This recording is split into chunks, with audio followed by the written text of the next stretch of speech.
बचपन, 55 और 95 हर उम्र के अफराद के लिए यकसा मुफीद मुफाद आम्मा का अलमबरदार। ज़रूर सब्सक्राइब करें, लाइक करें, शेयर करें और बेल आइकॉन प्रेस करें।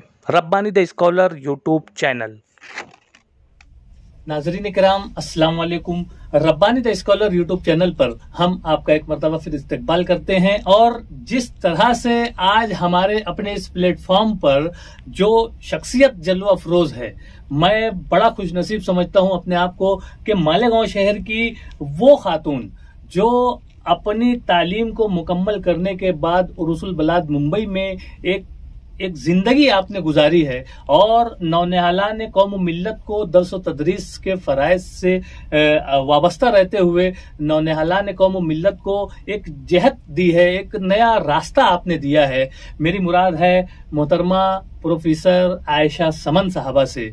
मैं Rabbani the scholar YouTube channel पर मोहतरमा आपका इस्तकबाल करता हूं और जिस तरह से आपकी इल्मी, अदबी और तदरीसी खिदमात का एक जहान, एक बहर बेकरार जिसे कहेंगे हम, जो आपने खिदमात अपनी पेश की हैं, तो आज हमारे अपने इस प्लेटफॉर्म पर Rabbani the scholar YouTube channel पर आपको मौजूद पाकर बहुत खुशी व मुसर्रत हो रही है। और यकीनन हमारे नाजरीन भी इस सेशन को देखकर महसूस करेंगे कि यकीनन Rabbani the scholar YouTube channel के जरिए से हम नई नस्ल तक उन शख्सियात को पेश करने की कोशिश कर रहे हैं जिन्होंने अपने कारहाय नुमाया से अपनी मुनफरिद शनाख्त बनाई है।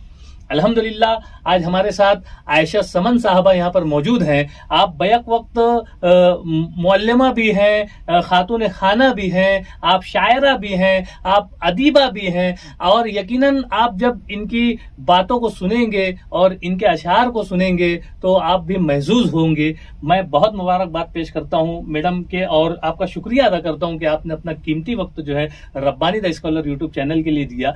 मैं चाहूंगा कि आप हमारे नाजरीन से मुखातिब हों और आप अपना मुकम्मल नाम, आपका मुकम्मल तारुफ और आप किस खानवादे से ताल्लुक रखती हैं वो हमारे नाजरीन को बतलाएं।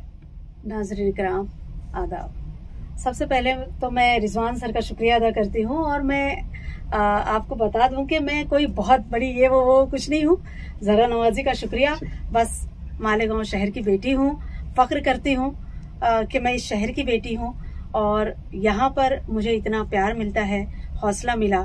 पढ़ाई करते करते ही बस यहाँ से भी आके बॉम्बे उठा के बस यूं जैसे बस पढ़ते पढ़ते ही ये सब कुछ हो गया, शादी हो गई, चले गए वहां पर।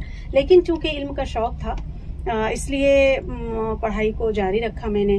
वो कहते हैं कि जज्बा अगर हो, शौक हो तो रास्ता खुद ब खुद बनता चला जाता है और इंसान मंजिल पर पहुंच ही जाता है। जोहद मुसलसल जो है वो करते रहना चाहिए इंसान को हमेशा। मैं आयशा, पूरा नाम मेरा तो डॉक्टर आयशा शेख। मैं हाजी फकीर मोहम्मद टिम्बर मर्चेंट फैमिली से ताल्लुक रखती हूँ। हाजी फकीर मोहम्मद बखार वाले के नाम से हमारे दादा जान जाने जाते रहे हैं। बहुत नाम था, चूना पट्टी पर हम रहा करते थे और पूरी फैमिली, हमारी पूरा खानदान टिम्बर मर्चेंट से जुड़ा हुआ, मतलब इसी कारोबार से जुड़ा हुआ है, टिम्बर के मर्चेंट के। और आज तक भी पूरा खानदान, यानी हाँ, बाप दादा चाचा भाई सारे के सारे इसी से हैं। मैं चाहूंगा मैडम कि आप हमारे नाजरीन में जैसा कि हमारे तलबा और तालबात भी हमारे अपने इस चैनल से जुड़े हुए हैं, तो आपका एक तालीमी सफर बयान कीजिए कि आपने किस तरह से अपनी प्राइमरी, अपनी सानवी और अपनी आला तालीम मुकम्मल की और आपने मुंबई उरुसुल बलाद में जो है दर्स व तदरीस के फराइज से वाबस्ता हुए, वो पूरी कहानी आप हमारे नाजरीन को बतलाएं। जी, ऐसा है कि मैं बचपन में तो हम चूनाभट्टी पर रहा करते थे और जैसे पहले के हम सब लोग बिजनेसमैन, मतलब बाप दादा बिजनेसमैन, तो इतना ज्यादा इस तरफ था नहीं। हमारे वालिद को भी बहुत शौक था पढ़ने का, लेकिन हमारे दादा हुजूर कहा करते थे कि पढ़ लिख के क्या बहुत कर लेगा, है बिजनेस के काम सीखो और ये करो, ऐसा। तो वो छुप छुप के पढ़ा करते थे, उनको भी शौक था।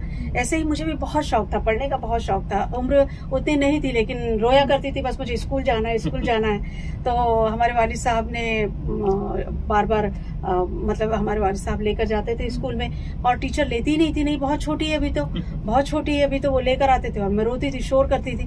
तो अब्बा ने 2 साल 2.5 साल कम करके मेरी एज मतलब बढ़ाकर सन पीछे करके और एज बढ़ा के और लेकर के, नहीं देखो मेरी हाइट कम है, नहीं इसकी भी हाइट कम है, ऐसे करके एडमिशन दिला दिया। प्राइमरी स्कूल में मैंने जो इब्तदाई तालीम मेरी है, सही सी बात है, दीनी तालीम, और तो मैंने घर पर ही वालिदैन और हमारी एक टीचर थी यहाँ पर थी, वो आया करती थी, उनको सिखाया करती थी। इब्तदाई तालीम जो थी वो मेरी म्यूनसिपल स्कूल से हुई, 1st to 7th। हालांकि 5वीं के बाद मैं जेटी में आना चाहती थी, लेकिन नहीं अच्छे बच्चों को आप ले जाओगे तो कैसे, टीचर्स ने जाने ही नहीं दिया कभी। तो 7वीं तक हमारी म्यूनसिपल में तालीम हुई और 8वीं से फिर जेटी गर्ल्स हाई स्कूल में मुझे डाल दिया गया। वहाँ पर मैं 10th तक किया। फिर क्या करूं तो बोले डीएड करना है। कुछ ऐसा था नहीं, इतनी समझ नहीं थी, छोटे थे, घर में कोई इतना समझाने वाला नहीं, क्योंकि सब बिजनेस से जुड़े हुए थे। मम्मी पढ़ाना चाहती थी बस। फिर ऐसा है कि अब डर लग रहा है कि कॉलेज में कैसे जाएंगे, तो ये हुआ कि भाई नहीं 11th-12th भी हम जेटी में पढ़ लें। तो पहली से 7वीं तक म्यूनसिपल में, फिर 8वीं से 12वीं तक जेटी गर्ल्स हाई स्कूल में पढ़ाई हुई। फिर उस वक्त मैं जब जेटी में थी उस वक्त बीए वगैरह नहीं था यहाँ पर। तो अब ये हुआ कि कहाँ जाए, तो हमारे प्रोफेसर हमीद सर जो थे वो हमारे मामू भी हैं। मम्मी ने पूछा कि क्या करें, तो बोले डाल दो हमारी कॉलेज में लाके, सिटी कॉलेज में प्रोफेसर थे, तो वहाँ पर फिर मुझे डाल दिया गया। बहुत डरी सहमी से रहती थी, मुझे बहुत डर लगता था लड़कों से कि क्या, क्योंकि सबसे पहले स्विस में डाला था अब्बा ने, तो लड़के बहुत सताया करते थे, छोटी सी थी, सताया करते थे, बहुत रोती थी मैं घर पे आके, नहीं मुझे नहीं जाना है वहाँ पे। ऐसा तो अभी कॉलेज में जाने से भी थोड़ा डर ही लगता था। फिर मरता क्या नहीं करता, ऐसा है कि करीब था। फिर सिटी कॉलेज में गए, वहाँ पर मैंने स्पेशल इकोनॉमिक्स से बीए किया, और बीए करने के बाद रिजल्ट का भी वेट नहीं किया, वहाँ पर पढ़ती रही। एग्जाम यहाँ से दे दिया और शादी के बाद रिजल्ट आया। क्या बात शादी हो गई फौरन।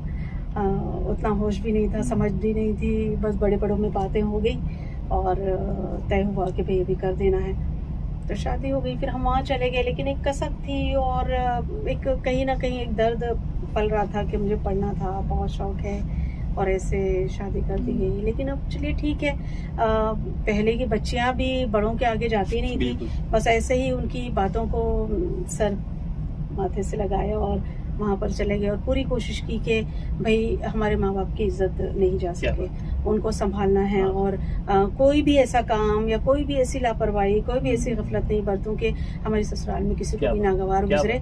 पूरी ईमानदारी के साथ सबकी खिदमत करती रही, सबको खुश रखने की कोशिश करती रही, और अल्हम्दुलिल्लाह अल्लाह ताला ने साथ दिया, और वहाँ पर भी मतलब बहुत अच्छी तरह से मेरी जिंदगी आगे बढ़ रही थी, बस इस कसक के साथ, लेकिन कि मुझे पढ़ना है, और मौका नहीं मिला। फिर वो उस तालीम को आगे कैसे बढ़ाऊं, मैं क्या करूं, सोचती रहती थी। फिर हमारी नंद थी जो मेरी एज की थी, कुछ थोड़ा सा कम ज्यादा आगे पीछे होंगी, वो उस वक्त कॉलेज में थी और कह रही थी कि नहीं बस अब तो मैं बीए करके छोड़ देने वाली हूँ, मुझे नहीं पढ़ना है। महाराष्ट्र कॉलेज में वो ज़ेर तालीम थी, वहाँ से अरबिक से कर रही थी, बीए कर रही थी। तो ऐसे दोपहर में जब लेटते हैं तो मैं समझा रही थी, ऐसे सहेली जैसे थे हम लोग, बचपन से साथ रहा करते थे। तो मैंने कहा कि अरे पढ़ो ना माँ जी, इतना शौक है उनको पढ़ाने का, आपको मौका मिल रहा है, पढ़िए ना। मुझे तो कोई आज भी बोले तो मैं पढ़ूंगी, आप पढ़ो, जब तक शादी नहीं होती लड़कियों को, क्या शादी के बाद तो फिर मौका नहीं मिलता है, आप पढ़ लीजिए, माँ जी हैं साथ दे रही हैं। तो उनको समझा ही रही थी मैं। तो हमारी माँ जी ने, हमारी सासू माँ ने, खुशदामन साहबा ने सुना, और जब सब लोग जाके मगरिब के बाद में जब नमाज हो गई तो बैठे, तो पूछने लगे कि आपको पढ़ना है। मैंने कहा हाँ बिल्कुल मुझे तो पढ़ना है। तो कहने लगी आपको कोई कंसेशन तो नहीं मिलेगा, पढ़ना चाहती हो तो पढ़ो, मालेगांव में एडमिशन ले लो और पढ़ो, बस सिर्फ एग्जाम के वक्त मैं तुम्हें थोड़ी सी छूट दूंगी। तो इस तरह से उन्होंने उनका साथ रहा, और मैंने हमारी माँ के सिवा, माँ जी के सिवा जो हमारी सास थी, उनके अलावा मैंने किसी से पूछना मुनासिब ही नहीं समझा। जब उन्होंने, बड़े हैं, घर के बड़े हैं, उनके बाद फिर किसी से भी पूछने की कोई जरूरत महसूस नहीं हुई, और किसी की हिम्मत नहीं हुई बोलने की कि क्यों पढ़ना है। हमारी माँ जी ने इजाजत दे दी, मैंने एडमिशन ले लिया। यहाँ से MSc में प्रोफेसर अस्मा क्लासमेट थी हमारी, जो सिटी कॉलेज में ही प्रोफेसर रही, वहीं से फिर सुबुदोश हुई। तो उनसे मैंने कहा कि भाई वो MA कर चुकी थी, हमारी शादी के ऐसे 2 साल ऐसे चले गए थे, उनका MA हो चुका था। तो मैंने कहा कि अस्मा मुझे पढ़ना है, क्या करूं। तो आप भर दोगी क्या? और वहाँ से आना जाना, मतलब शादी करके एक बार मैं गई तो आप यकीन जाने कि जब से शादी होकर गई थी साल में 2 मरतबा आना है। यानी नई दुल्हन को यहाँ पर बहुत अच्छा मौका मिलता है आने जाने का। मुझे कुछ भी नहीं था, साल में 2 मरतबा आया जाया करती थी मैं, मई की छुट्टी और अक्टूबर की। लेकिन अल्हम्दुलिल्लाह हमारी माँ जी वो भी टीचर थी और उनकी छुट्टी होते ही वो मुझे भेज दिया करती थी और उनकी छुट्टी खत्म होने से 2-3 दिन पहले मुझे आ जाना है, यानी कोई दिक्कत नहीं थी। और वैसे ही सब ये चलता रहा। मैं सुबह से शाम तक, हमारे यहाँ पर लोग थे, मतलब 5 भाई हैं हमारे यहाँ पर ससुराल में, 5 भाई ये लोग और एक बहन थी, 6 और हमारी सास थी, हम थे।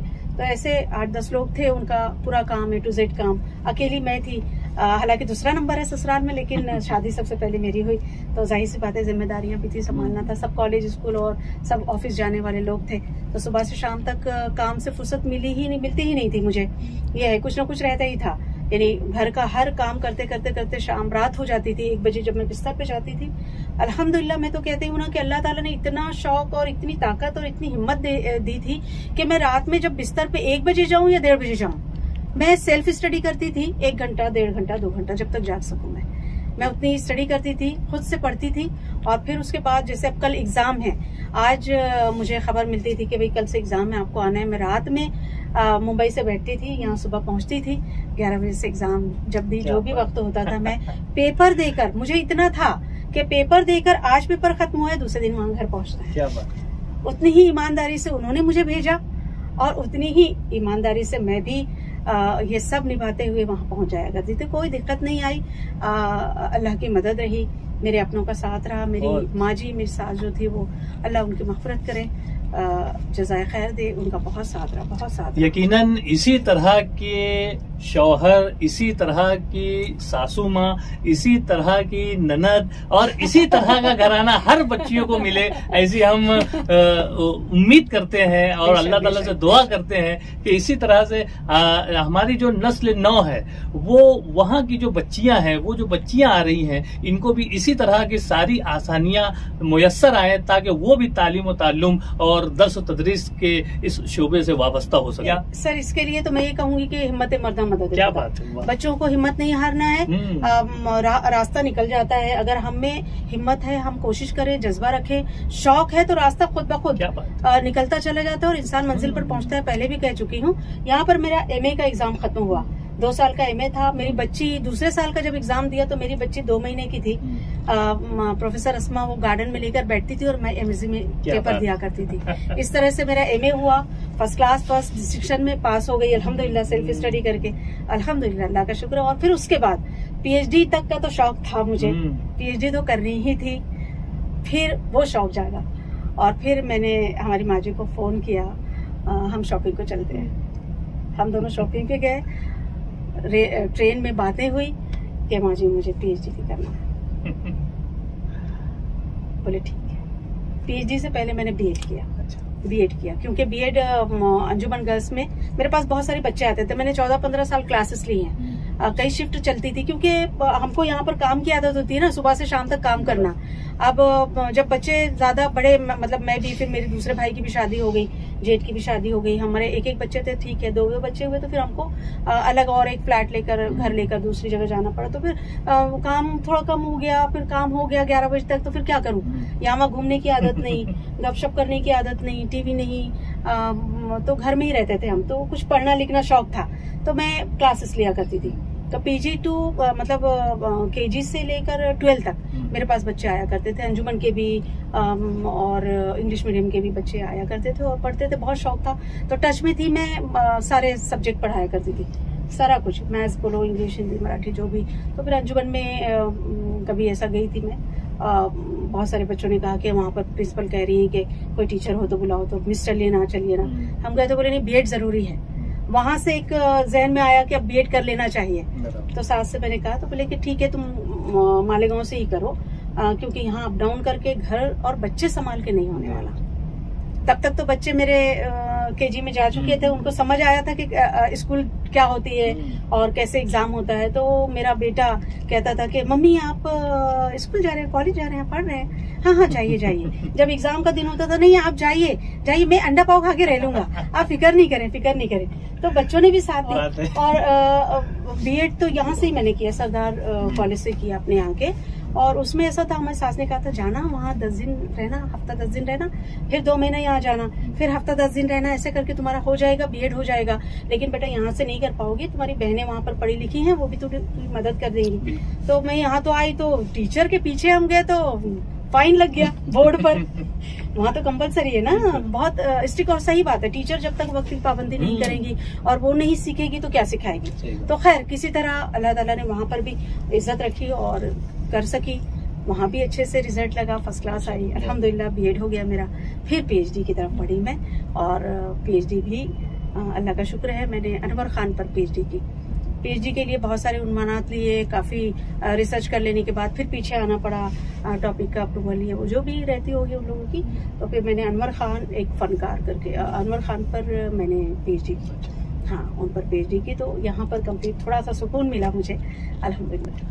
बहुत ही तगो-दो से और बहुत ही जिद्दोजहद से आज इस मकाम पर पहुंची है मोहतरमा आयशा समन साहबा। ये बात अलग है कि आपको अल्लाह ताला की तरफ से सहूलियात मुयस्सर आई, इसमें सहेलियां भी आपको इस तरह से मिली, बच्चे भी आपके, आपने कहा कि इस तरह से मिले कि सबने आपका साथ दिया। ये बहुत ही अच्छी बात है। एक दिलचस्प अंदाज में आपने अपनी पूरी तालीमी रुदाद यहाँ पर बयान की। मैं बहुत मुबारकबाद पेश करता हूँ। मैं चाहूंगा कि आप हमारे नाजरीन को बतलाएं कि आपकी कुछ तसानीफ भी आई हुई हैं। एक तो आप अकबर पीर भाई कॉलेज में दर्स व तदरीस के फराइज से वाबस्ता भी हैं, और आप तसानीफ भी, अपनी किताबें भी निकाल रही हैं। तो ये किस तरह से आपने की? सर, ये लिखने लिखाने का तो मेरे ख्याल से ऐसा है कि वो कुदरत की तरफ से होता है। वो ऐसा कुछ सोच समझ के नहीं होता कि मैं ये लिखूंगी, और खींच तान के तो कुछ ये किया ही नहीं जा सकता कि ऐसे वैसे वैसे। हाँ, सीखना और फिर उसके बाद करना एक अलग चीज है, लेकिन ये अल्लाह की तरफ से। मुझे ना नींद में कभी कभी अशआर आते थे, बहुत छोटेपन से आते थे, और लिखने का, पढ़ने का तो शौक था। बहुत बेहिसाब किताबें पढ़ती थी, नावल पढ़ती थी मैं।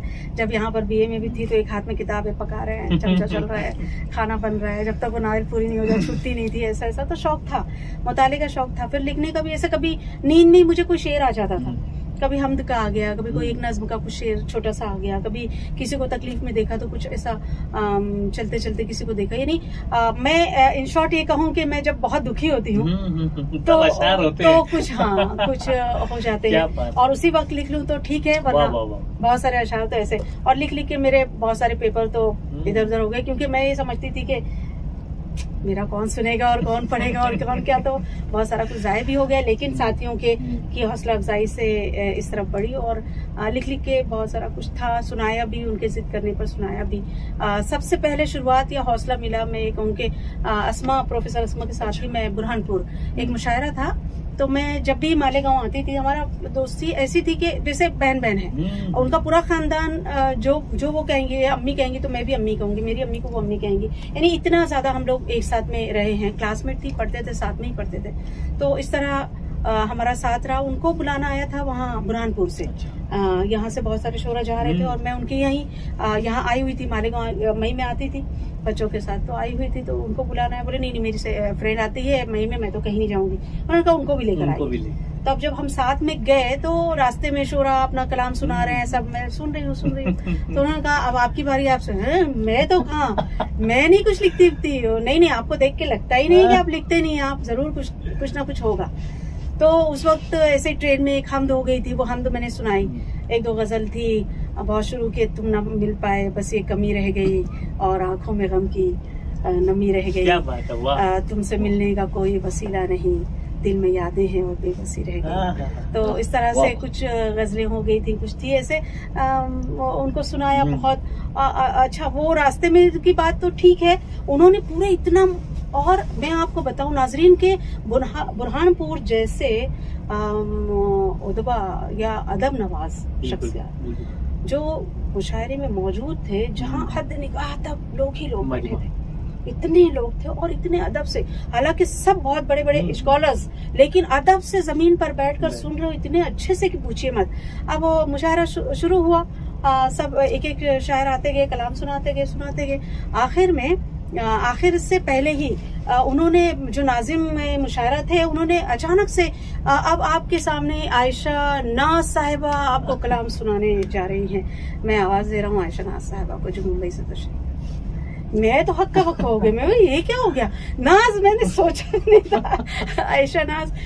फिर अब क्या करती, उन्होंने अनाउंस कर दिया ना, हाँ ऐलान कर दिया। तो फिर आई, अब वही मेरे पास हमद थी कि तेरी हमदो सना मुझसे क्या हो बयां, ना बिसाते कलम हौसले ना तमाम, वो पूरी हमद लिखी हुई थी मेरे पास, और वो मैंने सुनाया बहुत दर्द के साथ। अब वो जज्बात भी थे, वो हुए नहीं ये सुनाइए, हाँ गजल सुनाइए। तो वो जो टूटा फूटा था मेरे पास, वो गजल भी सुना रहा थी मैंने। जब वो मुशायरा सुबह हो गई, फजर हो गई, और सब लोग जब छूटे वहां से, तो सब मिलने हमारे यहाँ पर आइए, बाजी हमारे यहाँ पर आइए, दावत लीजिए। यार मैंने कहा भाई कुछ भी नहीं है, बस मैं एक छोटी सी सामे हूँ, शौक रखती हूँ सुनने का, अदब से बहुत शगफ है मुझे, और अच्छा लगता है सुनना सुनाना, पढ़ना लिखना। ये आपकी जरा नवाजी है, आप लोगों का प्यार है, हौसला है। और वहां से जो एक वो कहते हैं ना, एक चिंगारी लेकर आई मैं, और जो लिखती तो थी ऐसे, लेकिन वो सबको इतना अहमियत नहीं देती थी मैं। फिर उसके बाद जो भी हुआ, और ज्यादातर मुझे नींद में जैसे हो जाता था ना, तो फिर सुबह उठी सोची लिखूंगी तो भूल जाती थी सर, कुछ याद रहता था, कुछ भूल जाती थी। तो अब मैं क्या करने लगी, टेबल पे ऐसे पेन और पेंसिल और पेपर रखने लगी, और बिना लाइट ऑन करे और कुछ किए वैसे ही लिख लेती थी, जो भी ख्याल आया लिख लेती थी। फिर उसको बना के सुबह में उठ के फिर उसको हो जाती थी, गजल नज़्म हो जाती थी, ऐसे ही लिखती रही। लेकिन मैंने उसको उतनी अहमियत नहीं दी थी, मैंने नहीं समझा था कि कोई सुनेगा भी और कोई समझेगा भी। और उसके बाद फिर बहुत सारा कुछ जमा हो गया, उर्दू मरकज खुला, वहाँ पर हमारी खवातीन की महफिल होने लगी। सुनाते सुनाते लोगों ने जिद की, सुनाया भी, लोगों ने पसंद भी किया, हौसला भी बढ़ाया। फिर किसी ने कह दिया कि ये तो शाये होना चाहिए, छप जाना चाहिए। मैंने कहा नहीं मैं तो कुछ भी को क्या पता नहीं, बहुत बारीक चीज है ना ये, ऐसे कुछ भी हम नहीं कर सकते। तो फिर मुझे अतीक अहमद अतीक साहब जैसे उस्ताद मैसर आए, असद सिद्दीकी साहब ने उसको देखा, नोक पलक ठीक किया, बहरे देखने का काम, उसको उरूज का काम अतीक साहब ने बहुत अंग्रेजी के साथ, बहुत मेहनत के साथ। और मैं चूंकि सीखने का शौक था, मैंने ऐसा अपना जो मसौदा था वो ऐसे दिया नहीं कि आप करेक्शन कर दीजिए, इसलाह कर दीजिए। बाकायदा हम बैठते थे, क्या बात है, बैठते थे, उनसे सीखते थे। अरे बेटा यहाँ तो ये नुक्ता है, यहाँ तो ये है, ये तवारिद है, तो ये क्या क्या वो मसाइल बताते थे। और हाँ यहाँ तो तकरार हो गई है, ये ऐसा देखो ऐसा आता है, वो उन्होंने बता। और मुझे इतना अच्छा लगता था, और इतना वाकई अल्लाह मग़फ़िरत करे, अल्लाह उनको जन्नत नसीब, जन्नत में आला मकाम अता फरमाए, दर्जात बुलंद करे। अल्लाह ताला उनके खुलूस को जो है वो कबूल करते हुए उनको उनके दर्जात बुलंद करे। बहुत बहुत शफीक ऐसे उस्ताद बहुत अब कम लोगों को मैसर आते हैं। बहुत बहुत प्यार मिला, बहुत सीखा मैंने। साथ में बिठाते थे, बड़े प्यार से बताते थे और उसको दुरुस्त करते थे। बेटा यहाँ पे ये नहीं, ये लफ्ज बहुत अच्छा बैठेगा, ऐसे ऐसे करके वो इसका ये नुक्रे कंगन बोल उठे में जो नज़्में गज़लें हैं शामिल हैं, उसको उन्होंने ही और कहा मैं तरतीब दूंगा। क्या बात, आयशा तुम कुछ नहीं करना, मैं तरतीब दूंगा। तो ये जो भी तरतीब है नज़्म और गज़ल की, जो भी है, जो कुछ भी है, वो अतीक साहब और असद सिद्दीकी साहब के बराबर का, वो भी बराबर से बैठते थे और देखते थे। क्योंकि जाहिर सी बात है उनको तवाज़ुन का काम भी देखना होता था, और वो रात में ही बैठ के ज्यादा काम करते थे। तो ये कि असद तुम देख लो, फिर उसके बाद मैं देखता हूँ। तो दोनों की बराबर से मेहनत और मेरी दिलचस्पी ने नुक्रे कंगन बोल उठे को जन्म दिया। और ये और शायद यही वजह रही मोहतरमा डॉक्टर आयशा समन साहबा के शायरी के इस पूरे समुंदर में गौताजन होने की, कि आपने अकबर पीर भाई कॉलेज में रहते हुए वहाँ के तलबा तालबात के लिए आपने बैतबाजी का मुकाबला जारी किया। मोहतरमा मैं चाहूंगा कि आप बैतबाजी के ताल्लुक से भी हमारे नाज़रीन को बतलाएं। जी दोस्तों, ये इसके बारे में तो क्या कहूँ मैं। जब मेरा अंजुमन इस्लाम अकबर पीर भाई college of commerce and economics में सिलेक्शन हुआ, वो भी एक मज़ेदार कहानी किस्सा है। वो पहले इंटरव्यू ले चुके हैं, मैंने बड़ी तफसील से आपको बताया था, वो इंटरव्यू देख लीजिएगा आप। वहाँ पर जब मेरा सिलेक्शन हुआ तो आज मतलब पहला फर्स्ट डे था मेरा कॉलेज में, और सेकेंड डे से वहाँ का एनुअल फंक्शन था सर। एनुअल जश्न अंजुमन। अब वहाँ जो जीएस था, वहाँ जो स्टूडेंट, अब वहाँ पर तो मेरा आज पहला दिन, दूसरा दिन कल है और कल से जश्न अंजुमन है। और उर्दू की बड़ा अफसोस होता है, अल्लाह ताला ने बहुत जल्द वहाँ उर्दू की जो प्रोफेसर थी, प्रोफेसर सबिया, उसको अल्लाह ताला ने अपने पास बुला लिया। बहुत प्यारी थी, अल्लाह ताला उनको गरीक रहमत करे। उनकी जगह पर फिर मेरा सिलेक्शन हुआ। और ये बैतबाजी का और तकरीरी मुकाबला, सीरतुन नबी तकरीरी मुकाबला, ये बरसा बरस से वहाँ पर शुरू था, जारी था। और इसको मतलब आगे बढ़ाने का काम समझिए कि मेरे जिम्मे आया। वहाँ जो जीएस हुआ करता था उस वक्त उसने कहा कि नहीं मैडम, आपको ही एंकरिंग करनी है, एंकरिंग तो आपको ही करनी है, और नहीं तो मैं पूरा जश्न अंजुमन स्क्रैप कर दूंगा, सब पूरा कैंसिल कर दूंगा, करेंगी तो आप ही एंकरिंग करेंगी। मैंने कहा मैं ऐसे माइक हो रहा है, क्योंकि पहला दिन ना बच्चे मुझे जानते हैं, ना कोई कलीग भी नहीं, प्रोफेसर्स भी नहीं जानते। प्रिंसिपल साहब जान रहे हैं कि मेरा सिलेक्शन हो गया है, क्योंकि इंटरव्यू जहाँ पर हुआ पूरा मैनेजमेंट, बीटी अंजुमन में इंटरव्यू हुआ, पूरा मैनेजमेंट था वहाँ पर बैठा हुआ। बड़ा वो भी दिलचस्प इंटरव्यू हुआ था और बहुत अच्छे, ये समझिए कि मेरा एक दिलचस्प वो भी एक लम्हा था, वक्त था। सिलेक्शन हो गया वहाँ पर जश्न अंजुमन। अब वो बजिद है कि मैडम करना है, ठीक है, मरता क्या नहीं करता, वो बच्चा मान ही नहीं रहा है उसका प्यार, और वो उसको भी देखना था। उर्दू की एक ही वहाँ पर उर्दू के लिए 11th 12th और TY BCom में उस वक्त उर्दू था। चूंकि कॉमर्स है तो FY में नहीं, डायरेक्ट TY में। तो डे फर्स्ट से मैंने 11th 12th और TY BCom में उर्दू पढ़ाया वहाँ पर। अब मेरे ही जिम्मे था, कोई दूसरा तो था ही नहीं कि वो काम संभाले, मुझे करना ही था। मैंने कहा बेटा देखिए ना, आप किसी और को दे दीजिए, बहुत सारे जो लोग हैं। नहीं मैंने आपको करना ही नहीं, तो मैं पूरा, मैंने कहा ना कैंसर बहुत। और मैं ये कहती हूँ कि उसकी वजह से मैंने एंकरिंग सीखी। क्या बात। फर्स्ट डे जब मैंने माइक लिया तो वाकई पूरा शिवर कर रही थी, मैं किसको कैसे मुखातिब करूं, कोई मुझे नहीं जान रहा है, मैं किसी को नहीं पहचान रही हूँ, बस सब नए लोग थे। करे जा रही हूँ, चलो ठीक है, चेहरा नहीं, खुली किताब है उन्वान, कुछ भी दो, जिस रुख से भी पढ़ोगे हमें जान जाओगे, कह रही हूँ। और फिर शुरू किया मैंने एंकरिंग की, जैसी भी टूटी फूटी की। उस वक्त से डे फर्स्ट जब से लेकर आज तक बाकायदगी से हर साल वहाँ पर बैतबाजी इंटर कॉलेजिएट जो है वो होता रहा, मुकाबला होता रहा। मुंबई, थाने, कल्याण, मीरा रोड, मुमरा से तालिब इल्म आते रहे, बहुत शौक के साथ, बहुत जज्बा लेकर आते थे, और ऐसी घमासान होती थी, ऐसा बैतबाजी के पूछे मत, मजा आ जाता था। तब से लेकर अब तक यानी 20-22 सालों से बाकायदगी से बैतबाजी करवा रही हूँ। साथ ही साथ फिर बहुत जगह कभी बैतबाजी के मुकाबलों में एज अ जज चली गई, कभी तकरीरी मुकाबलों में। तो अल्लाह ताला ने इज्जत दी, बहुत ज्यादा नवाजा उसने, अल्लाह का शुक्र अदा करती हूँ मैं। इस तरह से बैतबाजी का सिलसिला जारी रहा। और मैंने देखा सर के बैतबाजी में जब बच्चे आते थे तो बहुत पूरी तैयारी के साथ आते थे, बहुत अच्छे से। महाराष्ट्र कॉलेज के आ रहे हैं, वहाँ भिवंडी के समदिया है, रईस हाई स्कूल के बहुत अच्छे, बहुत होनहार तालिब इल्म आते थे। AP कॉलेज भी फिर कम नहीं है।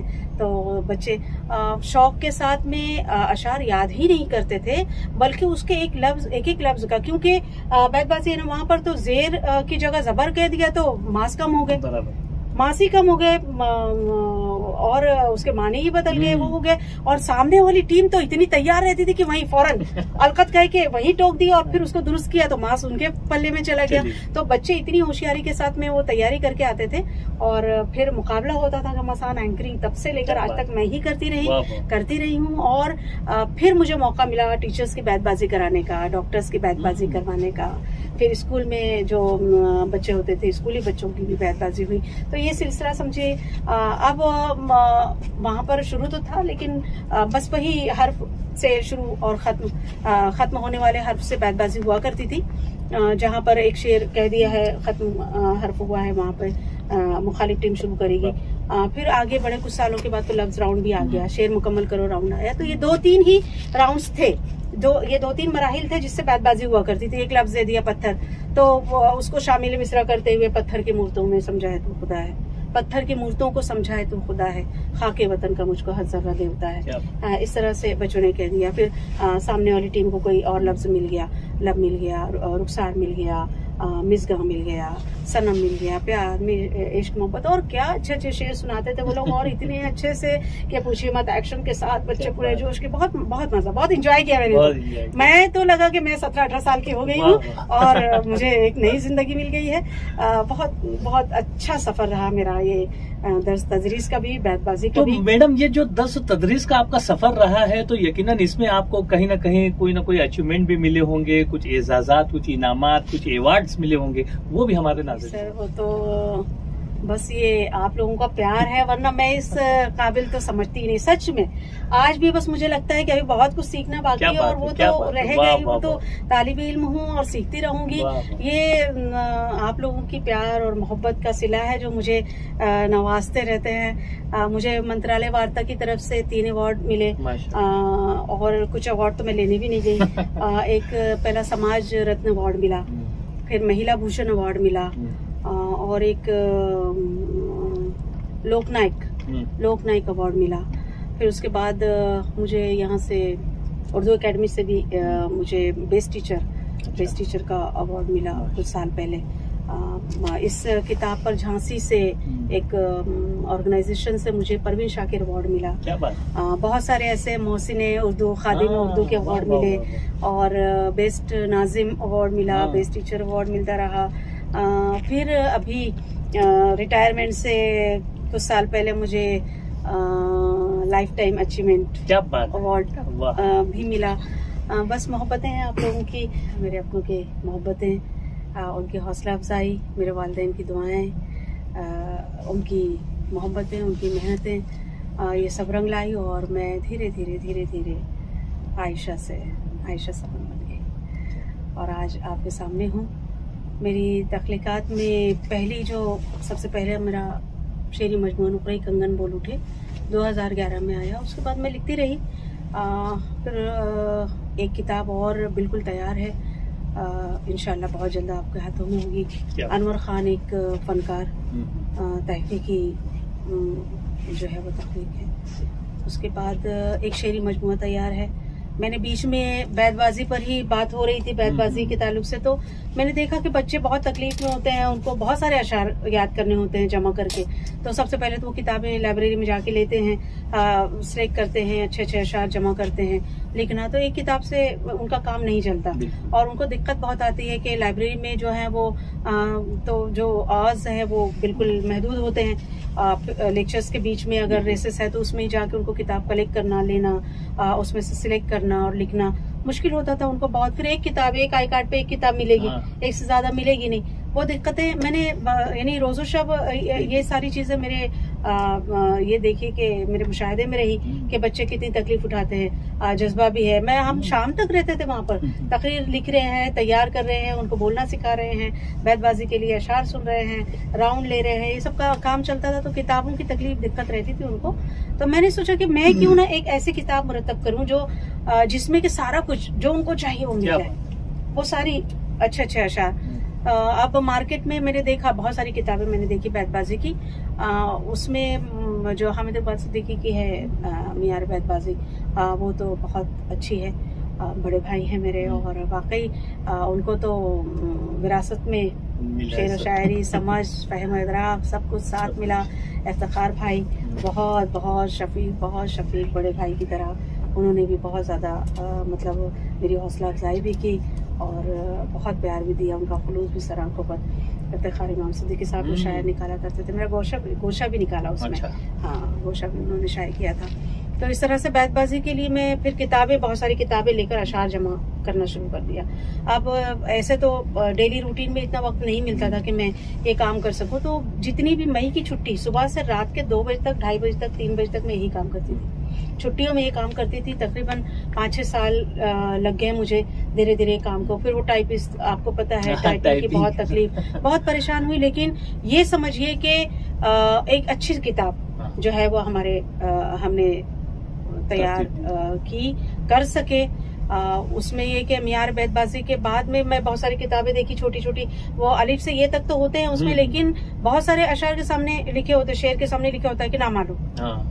कहीं पर शेर गलत है, कहीं पर बहर नहीं है बराबर, कहीं कुछ हवाला गलत है। तो मुझे ऐसा लगा कि नहीं, एक अच्छी सी किताब। मैंने देखा है कि बच्चे इतनी मेहनत करने के बाद जरा से जेर जबर की गलती से मुझे बोला उनको भी जरा 2-4 थपेड़े हल्के से, जो लोग अभी तक साहिल से तूफान का नजारा करते हैं, तो इनको भी और उनको में भी एक टीम जो है फर्स्ट आते आते सेकंड पे चली गई। इतना टक्कर का मुकाबला था, इन और उनमें चली गई। तो मैंने कहा बच्चे इतनी मेहनत करके और ऐसा, तो मैं कोशिश करके हर शेर को लिखा भी, और कोशिश ये है कि जेर जबर के साथ लिखूं और शायर का नाम लिखूं, हवाला भी दूं।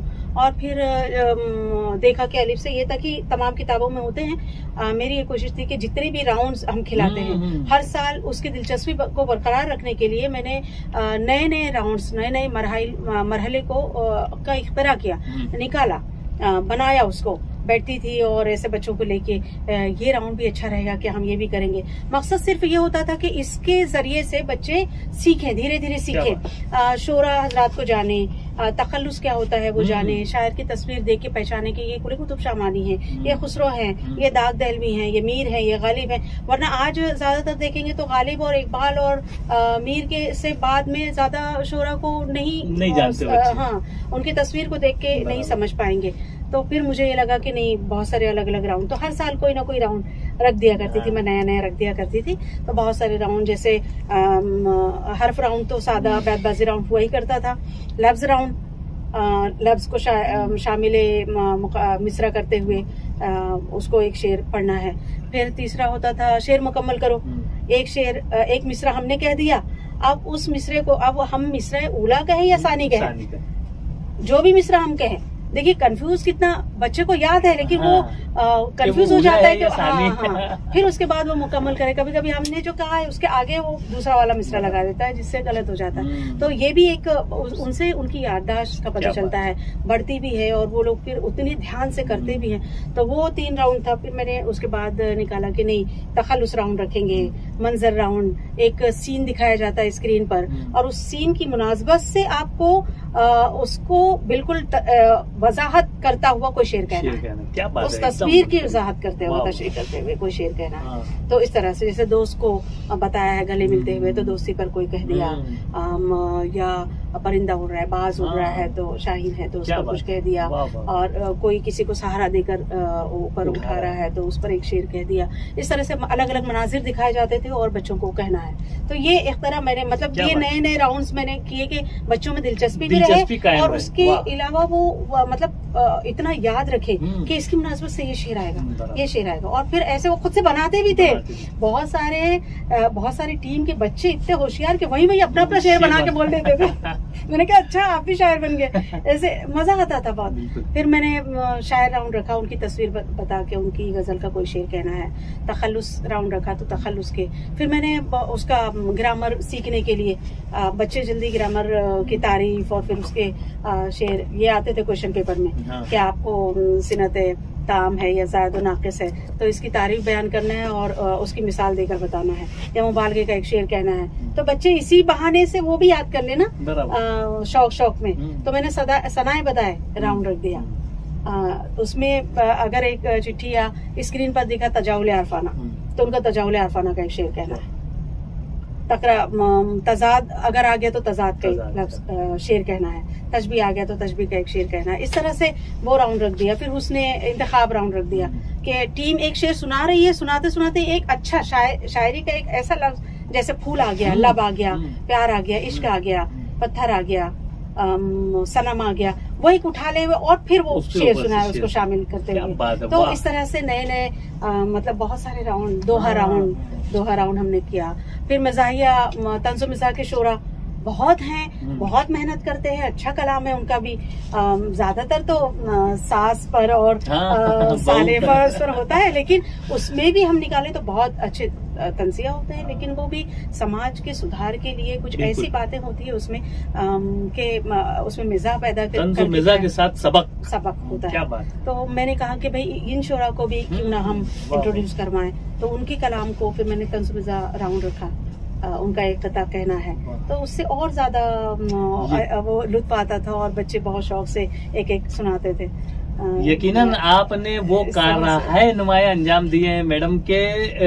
ये जो तलबा, ये जो नाजरीन जो हमारे अपने इस चैनल को, हमारे इस सेशन को देख रहे हैं, तो कुछ न कुछ, कोई ना कोई तो एक चीज जो है उनके अंदर भी आएगी और सीख एक पैदा होगी। मैं चाहूंगा मैम कि आप आपके अज़ाइम बतलाएं कि आपके अज़ाइम क्या है। देखिए, सबसे पहले तो मुसलसल चलते रहना। क्या बात है, वाह। कुछ न कुछ करते रहना। मैं रुकना नहीं चाहती, वाह, रुकना ही नहीं चाहती। अदब की दुनिया में कहें, फलाह बहबूद के ताल्लुक से अगर कहें, समाज की खिदमत के ताल्लुक से कहें, जहाँ पर भी कहीं, जहाँ पर भी मैं हूँ, किसी के लिए कुछ न कुछ करती रहूं। ये मेरा एक तमन्ना है कि अल्लाह ताला मुझसे काम लेता रहे। मेरा मानना भी ये है कि अल्लाह जिसे कबूल करता है, जिसे पसंद करता है, उसको ही उसी से काम लेता है। ये मेरा मानना है और मैं काम करते रहना चाहती हूँ सर। बहुत खुश होती हूँ काम करके। आप 12 घंटे मुझसे काम करवाएं, मैं करती रहूंगी, मैं थकने वाली नहीं हूँ। और सबसे बहुत देरी ना ख्वाहिश है मेरी कि अपना घर ऐसे लोगों के लिए जिनकी छत नहीं। क्या बात है, वाह। मैं चाहती हूँ कि आगे कुछ करना चाहूँ अगर, और अल्लाह ताला अगर मुझे हौसला देता है, कुछ कर पाती हूँ, तो मैं एक ऐसा अपना घर बनाना चाहती हूँ जिसे हर कोई उसमें दाखिल होते ही अपना घर कह सके और वहाँ रह सके पूरी आजादी के साथ। क्या बात है, वाह। एक ये तमन्ना है मेरी, इंशाल्लाह। बहुत ही नेक जज्बात और बहुत ही नेक तमन्नाओं के साथ अपनी जिंदगी गुजार रही है मोहतरमा डॉक्टर आयशा समन साहबा। मैं चाहूंगा कि आप अपने इस दौर के जो असातिज़ा किराम हैं, इन्हें भी कोई पैगाम दें। सर, मैं असातिज़ा को कुछ कहने के लिए तो बहुत छोटी हूँ। मैं एक तालिब इल्म हूँ। असातिज़ा से क्या कहूँ, बस मेरे अपने दोस्तों से, मेरे अपने जो दर्स तज़ीर से जुड़े हुए साथी हैं, मेरी अपनी बहनें हैं, उनसे, मेरे अपने जो दोस्त अहबाब हैं, उनसे एक बात यही कहना चाहूँगी कि आप एक जज्बे के साथ में कुछ देने की नीयत से आइए। क्या बात है, वाह। जब भी आप आते हैं कॉलेज में, स्कूल में, जब भी कदम रखते हैं, तो आप ये सोच कर आए कि अल्लाह ताला ने मुझे एक बहुत अच्छे कार पैगंबरी के साथ जोड़ा है। ये सीखना सिखाने वाला अमल जो है वो कार पैगंबरी है ना।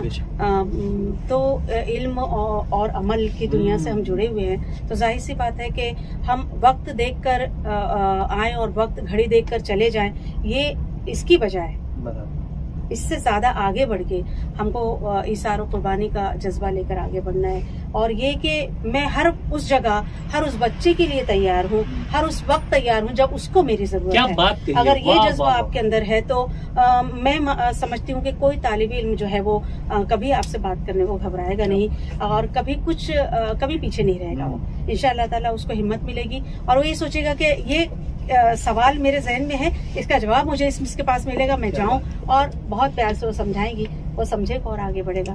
तो बस प्यार से प्यार बांटें, प्यार। इसी के साथ साथ मैं चाहूंगा कि आप इस दौर के जो तलबा और तालिबात हैं, इन्हें भी कोई पैगाम दें। बच्चों के लिए तो जोहद मुसलसल और हिम्मत, शौक। बस बेटा, आप जहाँ पर भी, बच्चे जहाँ पर भी पहुंचना चाहते हैं, उस मंजिल पर, मकसद हयात, सबसे पहले एम ऑफ लाइफ का तय करना जरूरी है। जब तक आपका कोई तयशुदा नहीं होगा, मतलब एम ऑफ लाइफ आपका तय नहीं होगा, मकसद हयात आपने तय नहीं किया है, प्लानिंग नहीं की है, तो आप कहाँ चलोगे। आप यहाँ से उठ के जा रहे हो, अगर कॉलेज से जा रहे हो तो ये सोच के जा रहे हो कि मुझे घर जाना है या मुझे क्लासेस जाना है। जब आपने सोच लिया है कॉलेज छोड़ने से पहले, तो आप घर जाना है तो घर के रास्ते पर चलोगे तो घर आएगा। क्लासेस जाना है, क्लासेस का रास्ता आप सोच लियो कि क्लासेस जाना है, तो उस रास्ते पर जाओ तो क्लास आएगा ना, क्लास से पहुंचोगे आप कुछ सोचोगे नहीं, ऐसे ही भटकते रहोगे तो कहाँ कोई मंजिल पर पहुंचोगे नहीं। तो आपको सबसे पहले तय करना है कि हमें पहुंचना कहाँ है, और मंजिल पर हमेशा नजर रखनी है, हिम्मत और लगन और शौक के साथ आगे बढ़ना है। अल्लाह की मदद आती रहेगी, हौसला बरकरार रहेगा, और आपका साथ देने वाले और प्यार करने वाले लोग आपको मैसर आते रहेंगे। अल्लाह रास्ता बनाता है, मेरा ये तजुर्बा रहा है, मैंने जो सोचा है। और एक बात और मैंने सोची है कि अल्लाह फरमाता है कि अच्छी ख्वाहिशों को दिल में पालो, आखिर उसे पूरा करने वाला मैं ही तो हूँ, तो क्यों नहीं पाले हम अच्छी ख्वाहिशों को। जब अल्लाह पूरा करता है, वो हमारे दिलों का भेद जानता है, हमारी सोच को समझता है, तो हम अच्छी चीजों को क्यों नहीं पाले और क्यों नहीं उसको पाए। और मैंने ये जाना है कि मैंने जो सोचा, जैसे मेरा बचपन में मैं कहती थी कि क्या बनूंगी, लोग पूछते थे जैसे रिजल्ट देख के फर्स्ट क्लास है तो क्या बनेगी तू, नहीं ये नहीं पता है मुझे, लेकिन मैं जब तक जिंदा रहूंगी पढ़ती रहूंगी। देखिए मैं अभी तक पढ़ती रही और PhD तक पहुंची अल्हम्दुलिल्लाह। जबकि मैं BA में थी और मेरा रिजल्ट भी नहीं आया था, शादी हो गई थी। मैं चाहती तो चूल्हे चौके की होकर रह जाती, कुछ नहीं होता, आज कोई पहचान नहीं होती, या मुझे एक अच्छी जिंदगी जो मैंने गुजारी बहुत ही खुशी के साथ, आज जब भी सोचती हूँ तो मुसरत होती कि नहीं, अल्लाह ताला ने हर लम्हे को मेरे एक ऐसा फरहत बख्श बनाया कि मैं उसको जब भी सोचूं जब जी उठूंगी तब जी उठूंगी। ऐसी एक शान के साथ मैंने जिंदगी गुजारी है अल्हम्दुलिल्लाह। तो ऐसे ही मैं चाहती हूँ कि आप जहाँ पर भी पहुँचना चाहते हैं बेटा, वो मंजिल आपके पास है, बस आप चलिए तो सही, आप कदम बढ़ाइए, आप एक कदम बढ़ाइए, आगे वाला कदम अगला खुद आपकी मदद होगी, अल्लाह की मदद होगी आपको, और आप पहुंच जाओगे। आप कभी नहीं हिम्मत हारना है, आप जो चाहोगे वो बन जाओगे। बहुत ही प्यारा मैसेज, बहुत ही जज्बात से पुर बातें यहाँ पर डॉक्टर आयशा समन की ज़बानी हमारे नाजरीन तक पहुँच रही हैं। यकीनन आज का सेशन बहुत ही यादगार रहा और देखने वालों को, तलबा और तालबात को यकीनन कुछ ना कुछ सीख मिलेगी इससे। आपने अपना कीमती वक्त दिया है मैडम, मैं आपका बेपनाह शुक्रगुजार हूं और Rabbani the scholar YouTube channel की जानिब से आपको एक मतलब फिर मुबारकबाद पेश करता हूं और इसी तरह से आपकी जिंदगी सुरखरू होती रहे और आपको कामयाबियां मिलती रहें, यही नेक ख्वाहिशात के साथ विदा चाहता हूँ। सबसे पहले तो मैं आपका शुक्रगुजार हूँ, मैं आपका शुक्रिया अदा करना चाहती हूँ कि आपने मौका दिया, मेरे मन की बात, मेरे दिल की बात कहने का मौका यहाँ पर मिला। जावेद साहब जो हैं वो उन्होंने इतना वक्त दिया, और ये जितने भी साथी हैं, जितने भी हमारे मददगार, जितने भी आज यहाँ पर हमारे साथ शामिल हैं, मैं आप तमाम की शुक्रगुजार हूँ कि आपने मुझे सुना भी, आपकी समा खराशी करती रही, आप सुनते रहे, लेकिन मैं एंजॉय करती रही। Rabbani the scholar YouTube channel इल्मी, अदबी, दीनी, मिल्ली, समाजी, सकाफती, तहजीबी, फलाही, तिब्बी, फ़न्नी, माशी, तिजारती, माशरती, इंतज़ामी, इनकलाबी, तहरीकी, तहकीकी, तकनीकी, तफ्तीशी, तामीरी, तालीमी व मालूमाती यूट्यूब चैनल ज़रूर सब्सक्राइब करें, लाइक करें, शेयर करें और बेल आइकॉन प्रेस करें। Rabbani the scholar YouTube channel.